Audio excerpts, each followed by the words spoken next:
अब हमारे पास क्वेश्चन है कि 5th 8th और 11th टर्म जो जीपी का है वो है पी क्यू और एस। हम लोगों को शो करना है Q square equal to P S. ठीक है, तो सॉल्व करते हैं। पहले मैं मान लेता हूं let small A be the first term and small R be the common ratio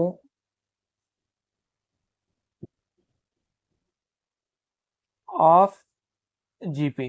ठीक है, तो जीपी का फर्स्ट टर्म ए है और आर जो है वो कॉमन रेशियो है। ठीक है, तो नाउ अब क्वेश्चन से हमारे पास इंफॉर्मेशन है जो 5th टर्म है वो इक्वल है पी के, जो 8th टर्म है वो इक्वल है क्यू के, और जो 11th टर्म है वो इक्वल है एस के। तो यहाँ पर मैं फॉर्मूला वही ए एन वाला लगा दूंगा। हम लोग जानते हैं A n equal to A R की पावर एन माइनस वन।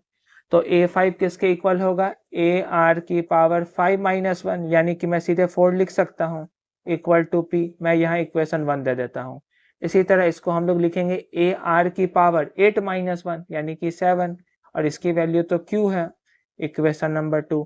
और ए 11 के लिए हम लोग लिखेंगे ए आर की पावर 11 माइनस वन यानी कि 10, इसकी वैल्यू एस है।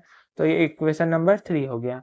अब इस क्वेश्चन को जो हम लोगों को ये शो करना है, हम लोग LHS से भी RHS निकाल सकते हैं, RHS से भी LHS निकाल सकते हैं। ठीक है, तो मैं कोशिश कर रहा हूँ कि RHS से लिखूँ, ज़्यादा मुझे बढ़िया लगता है। तो RHS राइट हैंड साइड हमारा क्या है, PS। अब मैं P की वैल्यू यहाँ से रख दूंगा ए आर की पावर 4, फिर मल्टीप्लाई S के जगह मैं रख दूंगा ए आर की पावर 10। अब सभी तो मल्टीप्लाई में है, ठीक है, तो ए और ए मल्टीप्लाई होके ए स्क्वायर और आर की पावर ऐड हो जाएगी तो हो गई 14। ठीक है, और हम लोगों को पी एस किसके इक्वल लाना था, क्यू स्क्वायर के इक्वल लाना था।